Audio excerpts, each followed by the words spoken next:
Bueno, vamos a hablar de la historia de la micología hace 50 años para acá. Paciente, por favor. Pero viene un problema básico. La micología en México prácticamente comenzó en los 50. Y si me preguntan o me piden ahora, nada más hablen de los 50 años para acá. Eso es toda la micología mexicana. Así que está medio difícil que en 50 minutos haga toda esa reseña. Si omito personas o instituciones, pues perdón. Así. Bien, la Sociedad Mexicana de Micología se ha mantenido viva gracias a sus publicaciones.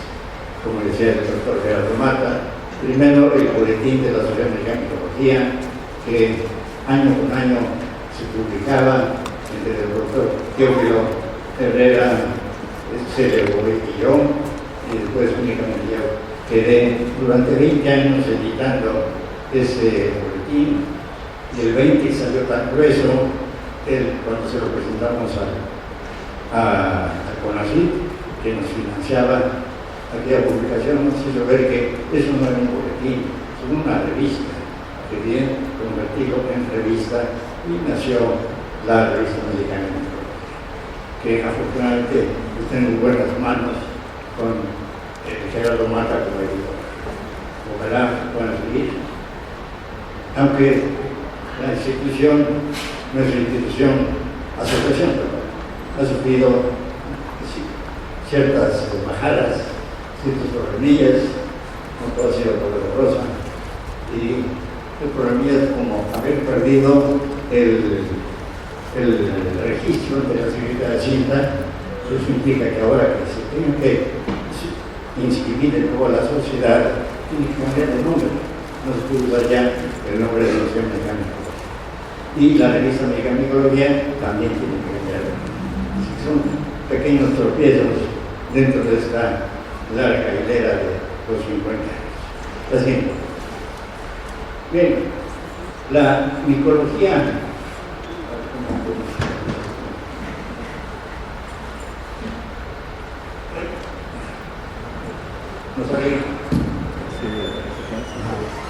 La micología en México la narré en esta publicación que hice en 1990, que abarcó desde la época prehispánica y colonial, seguida por las primeras colectas de Humboldt y Bonpland. La colecta de Humboldt y Bonpland. Humboldt y Bonpland tienen el mérito de haber colectado el primer hongo en México, allá en 1803. ¿Y dónde? Ellos venían de América del Sur, sus exploraciones en el Amazonas, en toda América del Sur, y arribaron a México por Acapulco. Y en Acapulco tenemos el honor de que ahí se colectó el primer hongo en México, pero está depositado en un herbario de Europa. Y luego los europeos especialistas, buenos especialistas en aquel entonces, como Kick y sobre todo Fritz se considera el padre de la micología, estudiaron hongos mexicanos que les mandaban los naturalistas, exploradores que visitaban México en aquella época colonial. Pero hasta la década de los 50 del siglo pasado, cuando por fin la micología mexicana se asentó con los índices de reposición. Bien, pero digamos un poquito antecedentes. La micología mexicana tiene fuertes antecedentes o raíces prehispánicas.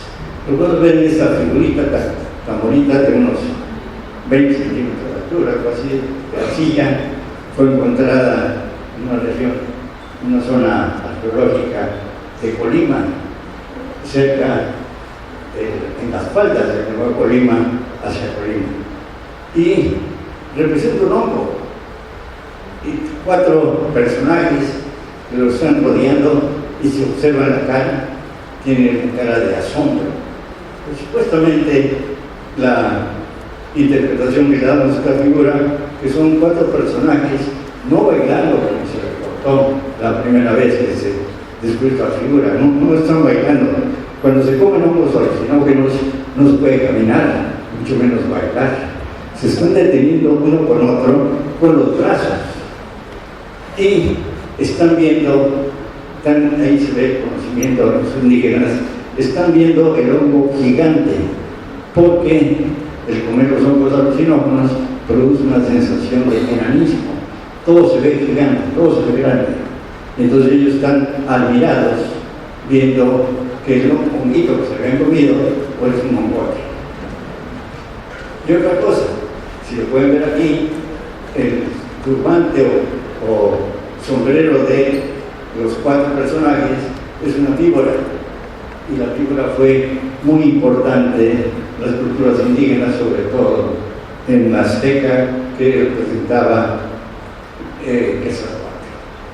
Así, en la época colonial se escribieron muchos los frailes y un viajero por ahí escribieron reseñas de las costumbres que tenían los indígenas en diferentes series, y este señor Fray Bernardino Sahagún escribió una obra monumental de 12 volúmenes, que por cierto no la vio republicada, y ahí describe toda la cultura indígena, náhuatl, azteca, y por ahí menciona los hongos y menciona la famosa palabra Teonanac, que ha motivado y motiva todavía muchas confusiones. ¿Sí? No se sabe con certeza qué es o qué fue el Teonanac, un hongo sagrado. Nanaca quiere decir hongo, teo sagrado, el hongo sagrado. ¿Cuál es el hongo sagrado? Después de siglos no podemos saber con precisión, porque hay muchas contradicciones. Lo siguiente.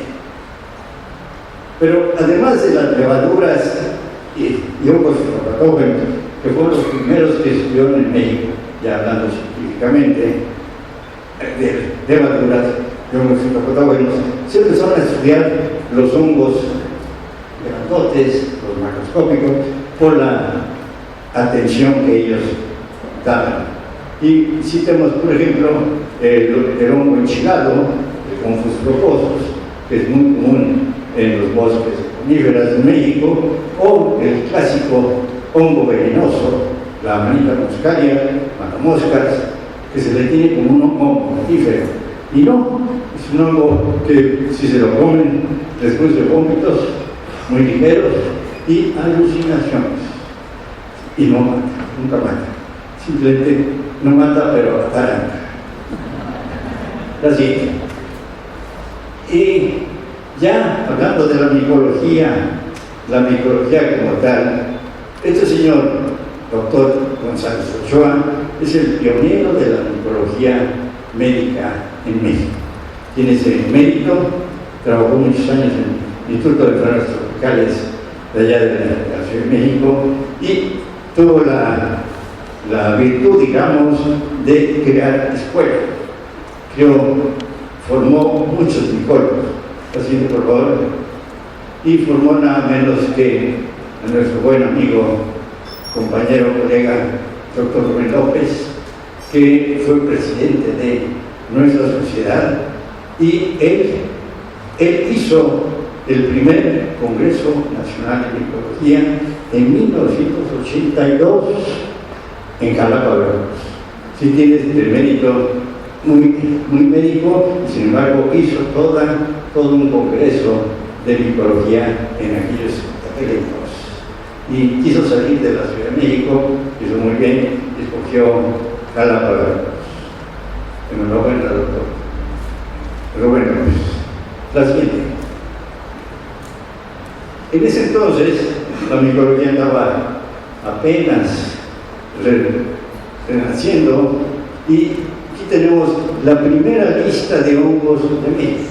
La primera, un folletito de unas cuantas páginas que fue publicado por la Fundación Rockefeller, y lo escribieron Centeno y Cebada, Yerkes y Niederhausen, que eran fitopatólogos. O sea que el folleto trata básicamente hongos que atacan a las plantas y uno que otro comestible o venenoso por ahí. Siempre. Pero la micología mexicana se robusteció con el señor Watson, un aficionado, ex periodista, ex banquero, pero le gustaban los hongos y tanto investigó que encontró los hongos alucinógenos. A él se debe el descubrimiento de los hongos alucinógenos en Oaxaca, a él se debe el descubrimiento de la famosa María Sabina, y tanto ruido hizo ese señor que sacudió a la micología, y yo me he atrevido a dividir la micología mexicana en dos grandes periodos, antes de Watson y después de Watson. Porque realmente a partir de 1056, cuando se dio la primera publicación de hongos alucinógenos de Oaxaca, se empezó a crear un gran interés por estudiar los hongos en general, no nomás los alucinógenos. Así. Y eso atrajo la atención de muchos especialistas prestigiados del mundo, por ejemplo el doctor Singer de Estados Unidos, todo un gran taxónomo de fama internacional, el profesor Roger Kane de Francia, el director del Museo de Historia Natural de París, también gran especialista en hongos, el doctor Lowy de Estados Unidos, que se dedicaba a estudiar los hongos queratinosos, el doctor Kobayashi, que vino desde Japón a conocer los hongos de piedra tan famosos en la cultura maya y no los encontró. Y un día me habló por teléfono allá en la Ciudad de México que había recorrido el Museo de Antropología de México 2 veces y no los encontraba. Entonces me preguntó, ¿qué me equivoqué de país? Y me equivoqué de museo. No, le dije, se equivocó usted de país. Tenía que ir a Europa, a Suiza, a descubrirlos. O a Guatemala, pero aquí en México no tenemos ningún hongo de piedra. Y curiosamente lo vi después en un congreso internacional de micología en Japón, donde él tenía una mesa dedicada a la etnomicología, dedicada a los hongos en relación con el hombre. Y el objeto principal de esa mesa era el hongo de piedra, de un tamaño semejante al de la botella, un poco más grande, y me llamó mucho la atención. Le pregunté que cómo había hecho para que los suizos le prestaran ese original, que está el hongo de costal en Suiza, en un museo. Y muy orgullosamente levantó la cortina, era una mesa como esta, levantó la cortina y ahí tenía abajo, formados como soldaditos, un montón de hongos de piedra. $80. Y le compré uno que tiene una leyenda en japonés, pero lo único que se le entiende es Made in Japan. Y fue el primer hongo de piedra que llegó a México, Made in Japan. Curioso, es parte de nuestra historia folclórica. Y finalmente el doctor Weller, que trabajó mucho los hongos tropicales de Uxpanapa, esta selva única que teníamos en México, que ya desapareció, y este señor, acompañado por un servidor, entonces estuvimos caminando en aquellas selvas tan frondosas, y por cierto encontramos un hongo alucinógeno. Es la región de Uxpanapa, y el hongo le pusimos Uxpanapensis. Para mí que ese hongo ya desapareció, es una especie extinguida. Siguiente. Y tenemos aquí 3 personajes importantes de la micología: el antropólogo Cesar Payne, el profesor Roger Kane, que ya mencioné, y uno de los pioneros de la micología mexicana, el doctor Teo Florera, que ya bien conocen, y a quien está dedicado, bien hecho, el Congreso, este Congreso, el 11º Congreso. Así. Aquí tenemos el doctor Rob Singer, que es todo un especialista, bueno, ya murió, un gran especialista en hongos, en agaricales, y está hablando, discutiendo con Teófilo Herrera sobre este hongo. Resultó muy interesante, que nunca lo habíamos visto los tres. Yo tomé la foto, y se llama, los camioneros le llaman hongo tusa, porque levanta la tierra igual que una tusa. Y ahí estuvieron discutiendo que es fulano, no que es fulano, pero yo cuando lo estudié me encontré que ni era fulano ni mengano, era una especie nueva. Se estudió como Amanita tusa. Así es. Y cuando el doctor Herrera cumplió 50 años de trabajar en los hongos, en la universidad, el Instituto de Biología de la UNAM, hizo un bien merecido homenaje, y una colega nos tomó esta fotografía en el Jardín Botánico, y se me ocurrió escribir en el reverso de la fotografía este pensamiento: 50 años de vida celebra el colega y buen amigo don Teófilo, 40 años un servidor, 50 y 40 de luchas constantes, tratando de descubrir la verdad de esas criaturas preciosas llamadas hongos, años de esfuerzo, años de vida, y en los que descubrimos que la vida es tan larga y llena de hongos que vale la pena vivirla. Por eso emocionamos.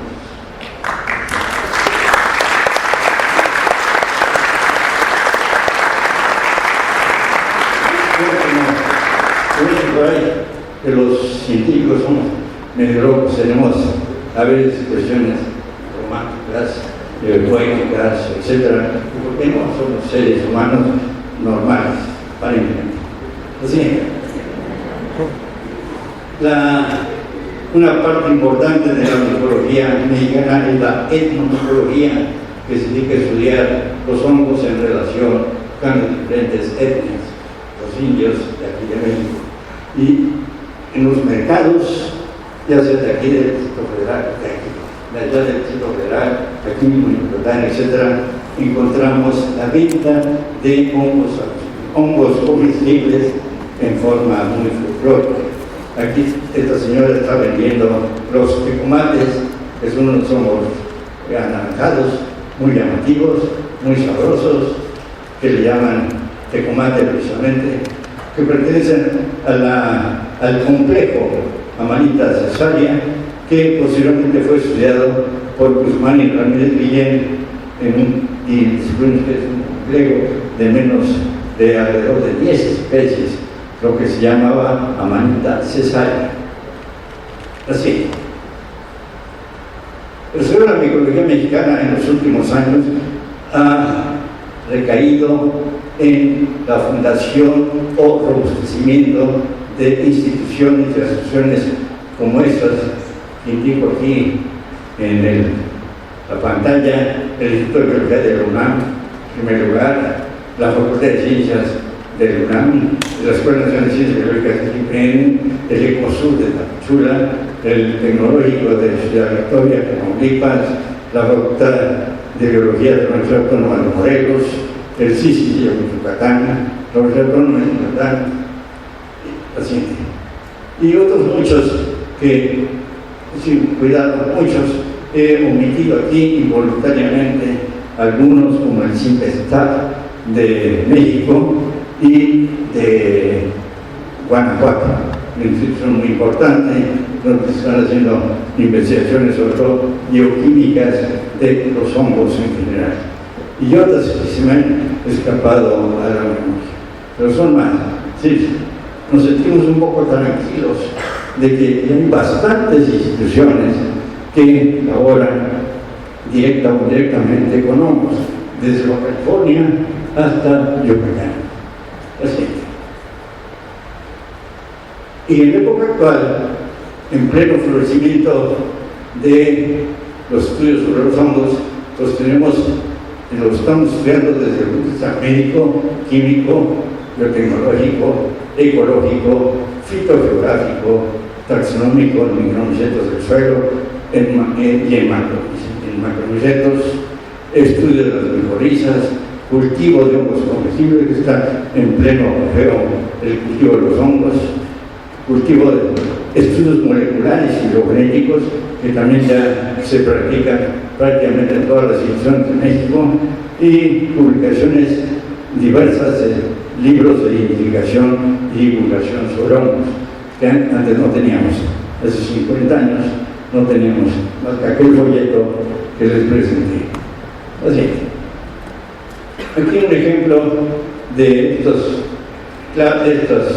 estudios moleculares, fitogeológicos que están haciendo nuestras instituciones.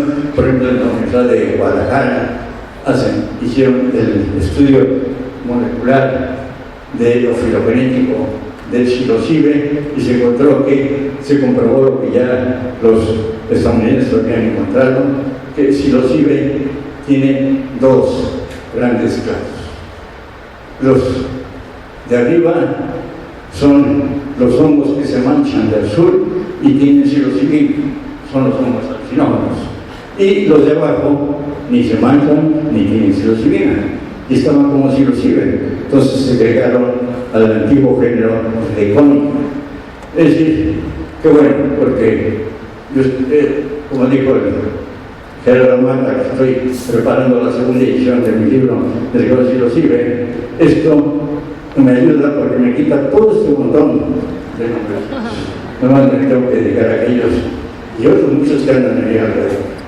Sí, la biología molecular es una muy buena herramienta que hay que usarla, pero hay que usarla, no únicamente trabajar en ella. Sí, la biología molecular yo la defiendo y la critico. La critico en caso de que únicamente nos dediquemos a ella sin conocer el hongo. La micología molecular debe ser paralela con los estudios taxonómicos morfológicos. Entre la morfología y el aspecto molecular podemos hacer maravillas. Y afortunadamente esta biología molecular la tenemos representada en varias instituciones del país. Así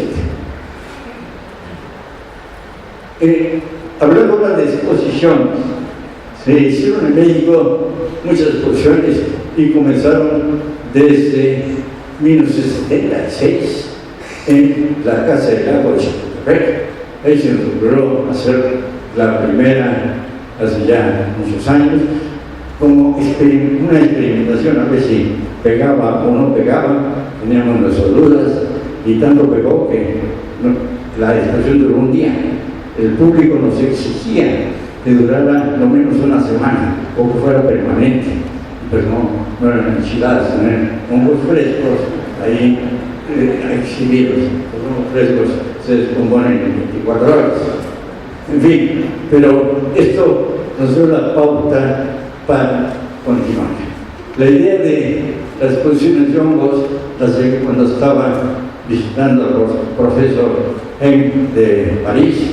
Él tenía la colección de hongos alucinógenos, que por cierto donó duplicados de estos hongos al Politécnico, y me invitó a que fuera al Salón del Champiñón, así le llaman a las exposiciones de hongos. Y me quedé admirado de la cantidad de hongos, la elegancia de aquel salón, de aquella exposición. Y cuando iba de regreso a México en el avión, me quedé pensando, bueno, ¿y por qué México, teniendo tantos hongos y tantas tradiciones, no hacemos una exposición?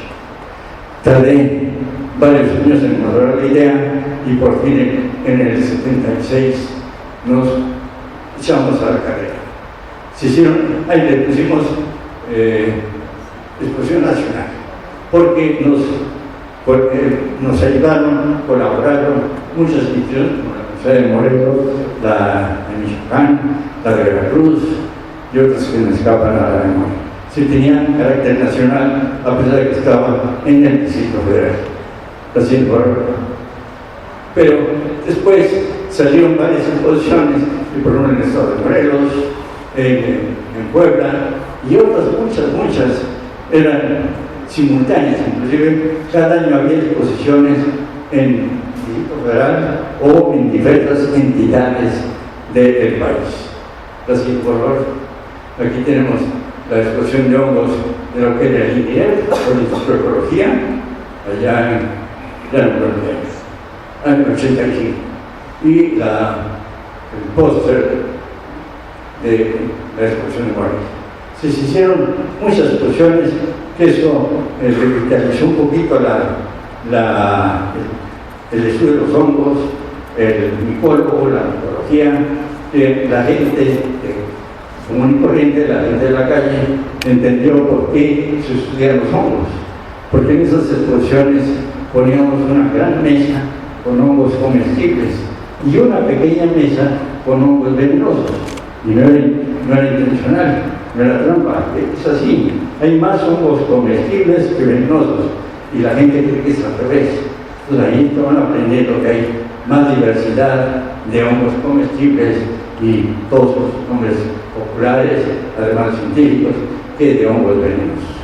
Así, aquí en Yucatán tuvimos el gusto de que en 1999 la doctora Alicia Ancona hiciera la primera exposición de hongos y puso este bonito cartel.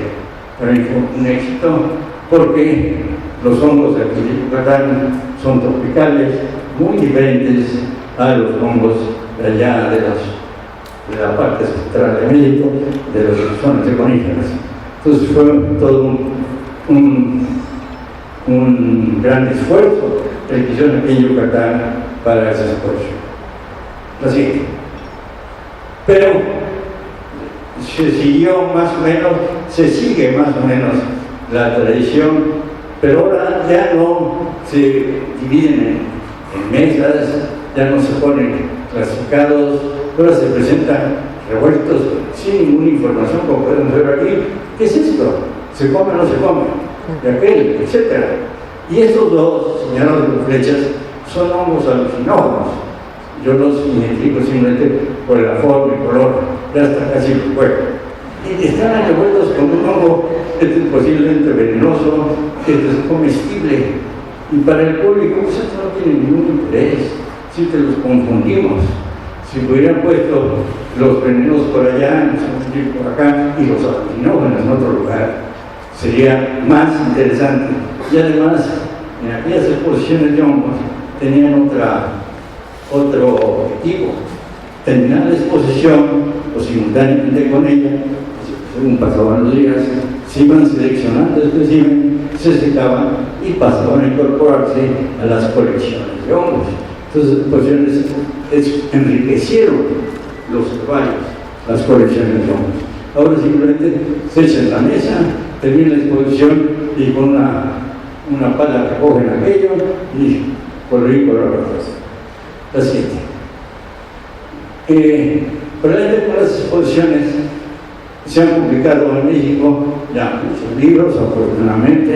Por ejemplo, tenemos este gran libro con varias ediciones de editorial Limusa, escrito por Teodoro Herrera y Miguel Ulloa, uno de sus principales institutos. Y guías para cultivar hongos, por ejemplo, aquí en Yucatán, otra vez Alicia Ancona, tenemos ese que se publicó en el 2000. Sí han salido muchos libros en toda la República. Bueno, porque antes conseguir un libro de hongos, cuando el doctor Teodoro y yo iniciamos en este camino, conseguir un libro de hongos en México era imposible, no había. Si no había libros allá, los hongos de Francia, los hongos de Estados Unidos, etc. Pero los hongos mexicanos no se podían estudiar. Así es. Y si contamos los libros, este libro que recientemente se publicó en 2012, el libro de Martínez Carrera y colaboradores, en ese libro hay muchas contribuciones de micólogos mexicanos y está una de Garibay que nos habla de la importancia de la etnomicología en México. Realmente tiene mucha, pero mucha importancia y desarrollo. Así, los hongos tropicales poco se han trabajado en México. Estamos acostumbrados únicamente a trabajar los hongos de las zonas templadas de la región central de México y poco nos asomamos a estos trópicos, en Yucatán. Y un libro de los hongos de El Edén de Quintana Roo, está en la península de Yucatán, y esto fue, lo presentamos como una introducción al estudio de los hongos tropicales. Un libro de referencia para identificar no únicamente los hongos de El Edén Quintana Roo, sino los hongos tropicales en general. Adelante. Y hace poquito, 2013, salió esta guía de campo profusamente ilustrada, elaborada en Tabasco por la profesora mi memoria, Silvia Capello, por Silvia Capello, porque aquí está con letra chiquita, no se ve. Y le decía yo a Silvia Capello, y también el doctor Cifuentes, les decía que hubieran puesto más llamativo el título, Guía de los hongos macroscópicos del Parque Estatal Agua Blanca. ¿Y dónde está ese Parque Estatal Agua Blanca?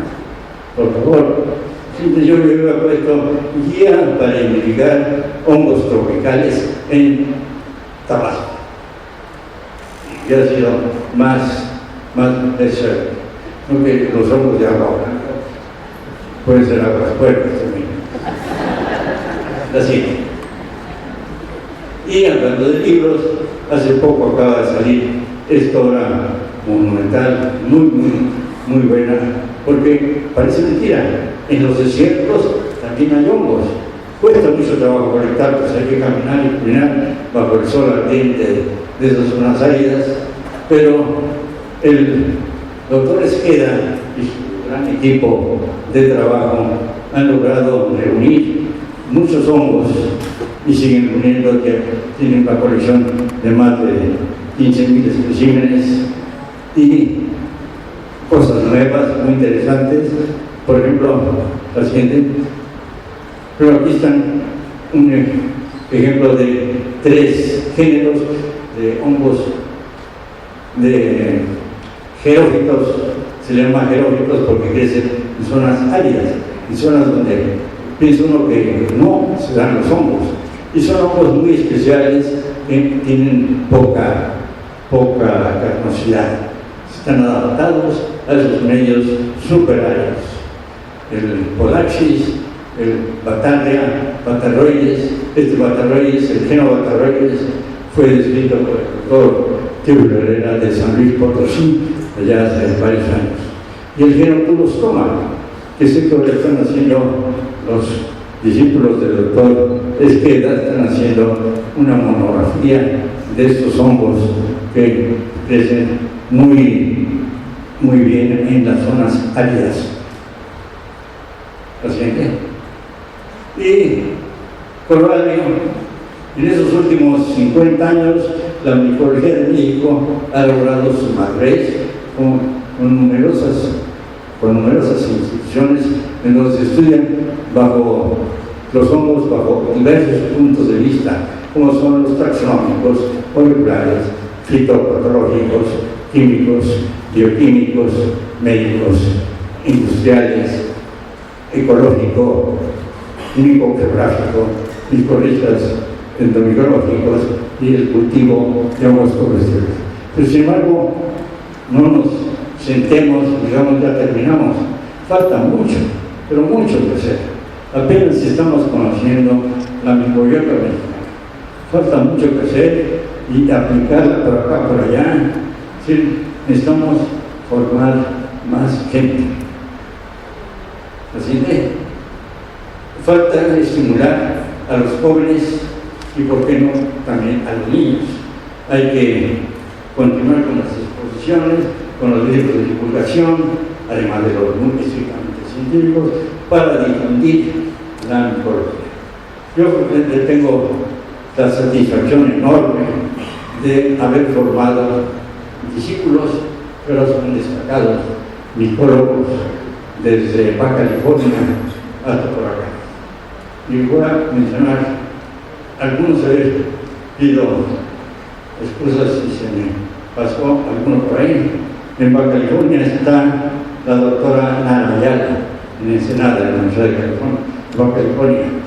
En Ciudad Victoria, en el Tecnológico de Ciudad Victoria, José Marmolejo. En el Distrito Federal, Joaquín Cifuentes y Ricardo Valenzuela, dos grandes pilares de la micología moderna. En Veracruz tenemos a Santiago Chapón, Rosario Medel, Víctor Vandala, Leticia Montoya, Gloria León, Gerardo Mata, Rigoberto Gaitán, Dulce Salmones y Florencia Medellín. Esta última, mi asistente en investigación, que me ayuda mucho, que me empuja a salir de muchos apoyaderos que tenemos. En Puebla tenemos a Daniel Martínez, en Oaxaca, Virginia Ramírez Cruz, y en Jalisco, muy buena satisfacción para mí, mi hija Laura Mandado, que cumplió dos reglas básicas que tenemos: la regla familiar, que dice que el hijo tiene que superar a los padres, y la regla académica, el discípulo tiene que superar al maestro. Y esta niña Laura Mandado se puso de regañar.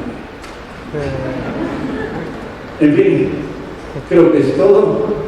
No sé si vamos a hacer algo y dejamos tiempo para unas preguntas o aclaraciones o críticas.